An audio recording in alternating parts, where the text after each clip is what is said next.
Welcome to Biblio Bistro.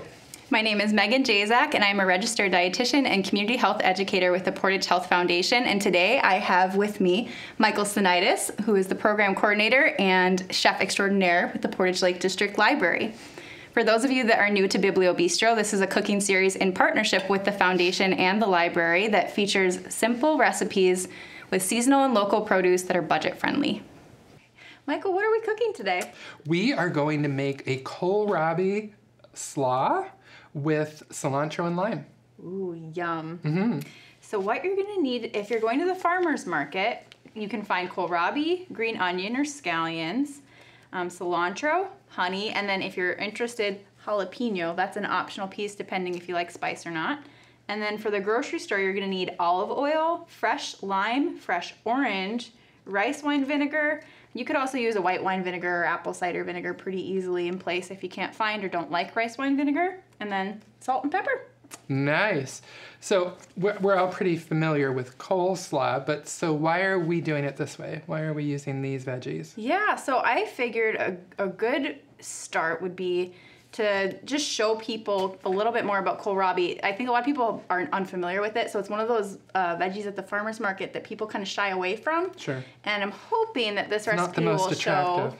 Yeah, it's not the most eye candy-ish of the veggies. Let's call it that. But it's actually quite delicious, and it doesn't have to be so intimidating. So I'm hoping between the two of us, you can show how to actually chop it. I know a lot of people that just don't know how to use it. Sure. And then we can talk about, you know, the flavor of it and different ways we can try it. And hopefully next time you guys see it at the farmer's market or even in the grocery store, you won't feel so scared. And this is for myself as well. Like, I was intimidated by this veggie. I didn't really know what to do with it or how to use it. And once I did, it was pretty darn awesome. They grow well here. Yeah. I see them at the They're like a cooler weather, right?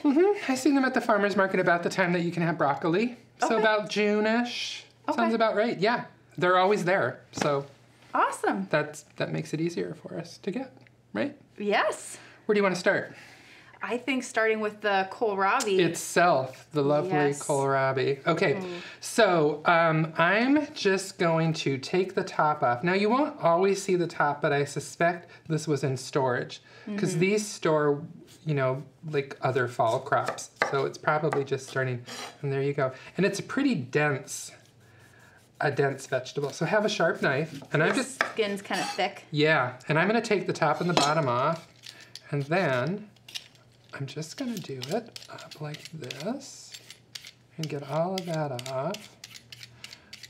I should take all of these scraps home for the chickens. Yes. And I've read that you can cook the stems too and the leaves. Is that true? Have you tried that? I have not. So Okay. you're thinking maybe kind of like turnips? Yeah. Yeah. That's kind of what I had read. Okay. But I haven't, like I said, I haven't tried it myself, so I was curious if you knew. Okay. Now, you did such a beautiful job on prepping for us with the matchsticks, because that's what our recipe called for. I'm gonna take a faster approach. Okay. Just because, you know, sometimes you want to get it together really quick at home. I do, often. You know, I'm not looking to spend any more time in the kitchen, usually, than I have to. So I'm going to use the grater like you would for a traditional slaw. I like the matchstick thing, though. It looks really nice. But you could totally... these are pretty... something to save your knuckles would not be a bad thing if you have a little attachment to put on the veggie at home. But as you can see, this works really well. Oh, that's a lot quicker. Yeah, and it'll be a little bit smaller. And now the other thing that I think I would do, if I were gonna do this, I think I would make it even a little bit easier for myself. And if you have a Cuisinart, just pull that out and put the grater attachment on. Okay. That's how I make my regular coleslaw at home. I only use the processor. I do the cabbage, the carrots, the whole shebang. I just do it on the food processor. But so this is a nice way to do it too. Yeah. So you could go either way. One could say it's a great idea. I like it. I like it. That was quick. That's good. Okay, so you've got us already set up with our matchsticks. Yes, so we've got some kohlrabi already set to go. So then we're gonna, if you wanna use the jalapeno, that's kind of the next step. Yeah, let's do it. Okay. Because that will give me an opportunity to show everyone how to enjoy a jalapeno and not burn your eyes out and stuff. Yes, have a fully positive experience. Yes, yes. Appreciate the jalapeno's power. So, the hot stuff on a pepper is the inside, the seeds and everything, not so much the flesh. Okay. Maybe for some of the hotter peppers, but for something like this, no. So I just take that out. Oh, I did even bring a smaller knife. If you can, just don't touch any of it. You know, that's what I try to do. I just try to get that out. The seeds are where the heat's at, right in there. So get everything out there, and then you're in good shape, you know, normally. Still give your hands a good washing and a good rinse. But if you can get this out without messing with that a lot, I think that's part of the problem where people run into it. They start chopping the pepper up, and then they have to touch all of those seeds with their hands. And I just use the knife. Right. And just get it all out of the way. Okay? Perfect. Yeah. And the recipe calls for half of a jalapeno, but we're doing about half of a recipe just because since it's just 2 of us, we don't need a full batch. So I'd say like a quarter of the jalapeno should be okay. Oh, you want that half? You know you do. Do I? Yes, you do. Oh. Come on, you do. We can try. We can try. You're more bold than I am. Really? Oh, yeah. Should we just do half? Like you suggested? We can, you know what? Usually we go on my dime, so I think we should go on yours. Okay, let's do it. I think we're gonna be fine. Okay. And I'll smile even if it hurts. You'll smile your way through it. I do like spice. You'll smile while you're Sometimes crying. it's good to push me outside my comfort zone, Michael. Smile while you're crying. I like that. Okay. Ta-da! Beautiful. Okay. Okay. So let's see. Next step is to chop some cilantro. Oh, nice. I can work on that. And you already did a beautiful job on what looks to be the dressing. Yes. So for the recipe, they want you to zest both an orange and a lime, a complete, like full citrus. So we've got that here. Nice. So we're just gonna throw that in. And you can whisk all these ingredients together, but you know, in my mind, they're all gonna be kind of mixed in, Sure. in the same way. I kind of just, one bowl, why dirty more than you need to? Sure. Now, how much cilantro do you want?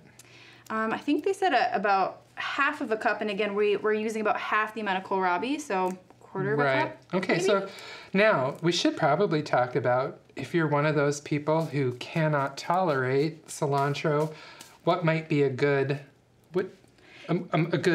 substitute, because a lot of folks, I know one very well who it just tastes like soap. It's a genetic thing. Yep. Right? Yeah, there's a genetic link for people not liking, in particular, cilantro is one. I think there's a couple other types of fruits and vegetables and foods that are off-putting to people, and it's an actual genetic condition, essentially. Yeah. So you could use parsley. That would work just as easily. Yeah. I mean, you could also just leave out the herbs if you're just not a big fresh herb fan. Yeah. Other herbs, I don't know, Michael. I think parsley was actually, that's what I would have said. Because most people like it. It doesn't really, it's not off-putting. Cilantro, you love it or you really don't love it. Yeah, there's not a lot of in-betweens. Right. Cilantro is good for digestion, though. There's actually been some studies. Oh, so it's like you get the flavor and the benefit all in the same thing. Yeah, there's actually been some research that shows that it's supposed to kind of help move things along. So kind of like fiber in that way. Nice. So I imagine you probably don't want to have too much cilantro, but a little bit can actually help. There's a balance, as in most things with life, right? Yes, and I believe there are some antioxidants in cilantro as well that are shown to help with hypertension or high blood pressure. Yeah. So I should mention with the cilantro that you could leave the stems on. Mm-hmm. It is a job to pick all the little leaves off, but I tend to do that because it's not consistent, but sometimes the stems can be a little bitter. Okay. Oh, I didn't know that. Yep, so I go the little extra mile with cilantro and take the stems off. Okay. It's a job, I won't lie, and not my favorite one. Ta-da! Beautiful. Okay. Okay, and so I think now we've got our juice from our orange and our lime, so we can throw that in there. Oh, and I see 2 more scallions, so you must want those. Yes, we do. Chop them up? Yes, that would be great. Okie dokie. So, Michael, how would you describe the taste of kohlrabi to people that haven't had it before? I think it's somewhere in that it has a little flavor of like broccoli, but it also I don't know. It's somewhere between a vegetable and a fruit in some weird way. You know what I mean? Yeah. It's sweet. There's a little sweetness to it. Right. That's what I would say is it kind of has that taste of broccoli, but it is definitely sweeter than what you would expect. I know what it reminds me of. I always use the stems of my broccoli. People don't. Oh, yeah, me too. I peel them Yep. and chop them up and I throw them into the stir fry, or I'll just eat them raw. That's what it tastes like. Okay. It tastes like the stem of the broccoli. The stem of broccoli, which you can totally eat, folks. So. Yep, it's good That's for you, our PSA. right? Yeah, absolutely. And kohlrabi in particular, it's a good source of potassium, so that can again help with that blood pressure as well. It's good for heart health in general, as well as muscles. So it's muscle spasms, especially like if you're an athlete, potassium can help kind of mitigate those spasms, like a Charlie horse or something like that. And they're super high in fiber. So I want to say 5 grams. I'm not 100% positive on this, but I think it's 5 grams of fiber per cup. So it's a pretty packed with fiber. Okay. Okay. Now we're gonna make up the dressing, hey? Yeah, so we've already got the juice in there, so I Great. think we'll need some olive oil, and I will take a quick peek-see here. So we are gonna look for about 2 tablespoons or so of olive oil. Want me to measure? Yes, I would love that. We do have these nice measuring spoons. They're so beautiful. Oh God, they're beautiful. 1 and 2, and then for the rice wine vinegar, we need about 1.5 teaspoons. Okay. So I already have the tablespoon. So just do half dirty. of that. Yeah. Beautiful. I'm gonna save the dishwasher a little work. Okay, so we've got that. For honey, we're looking for about the same thing. Okay. And then I bet some salt too, hey? Salt and pepper to taste. Oh, Megan, we have a brand new bottle of honey. We do. Oh, I think I peeled it. Here we go. Oh, no. Now it's gonna get down and dirty. There we go. Okay. I was so proud of myself. I peeled the seal off of it. I thought I was thinking ahead. The audience wouldn't know how to react if we didn't wing it a little bit. There's always something. There's a little winging. This is just to show that we are one of you all. Yes. We make our own errors. Speaking of, what are we gonna mix it with? How about that fork? Beautiful. How about a little salt? Salt and pepper would be awesome. Okay, I'm gonna just do it to taste. We'll adjust if necessary, eh? This is kind of a nice summer type dish between the citrus juice, the zest, and we've got the cilantro, the jalapeno. Yeah. Oh, yum. Yummy. This looks really, really delicious, Megan. And you know, if you aren't comfortable with kohlrabi, you could use cabbage as well, just like you would a normal slaw, and it would still be really delicious. It's kind of got like a sweet, salty, spicy thing going on between the jalapeno and then the different vinegars and the citrus and then the honey kind of to round it out. And you know, the thing I thought immediately of what I think I would add to this is some purple cabbage. Ooh, just for the color. The color, and it does taste different. You know, purple cabbage has that distinctive kind of peppery taste. Yeah. I think it would go really well in here, so Ooh. I think you could add to it. Absolutely. I mean, you could really shave whatever veggies extra you want that you tolerate and like raw, and I think it would work just well. And the more this sits in the marinade, the better it's gonna taste. So it will get a little softer though, right, Michael? Yeah, I'm sure it will. Okay. But that is a good idea. You could make it in the morning. Yeah? Or in the early afternoon for dinner, and it would just get better. That's it? Oh, Yeah. yeah, I think so. Speaking of that, should we try some? Yeah, let's do it. Okay, let's get some bowls out here. Okay. Ta-da! Oh, come Almost on. looks like restaurant style. I know. That's For fancy you. little- Thank you. Beauty before age, right? That's how it goes. I'm totally just getting right in here with this. Okay, let's give her a go. All right. The first thing I got with the citrus. That's really yummy. That's delicious. No, it's a great different option than a dinner salad. Yeah, it's very bright. I would call it nice and bright. So whether you have this in the summer when most of the ingredients are locally available, or you did this in the off season and you just want to taste some summer, really, really nice. Well done. And light. Yum. Thanks for joining us for another episode of Biblio Bistro. If you'd like to tune in and see our other episodes, as well as get the shopping list and the full recipe, you can go to pldl.org/biblio-bistro.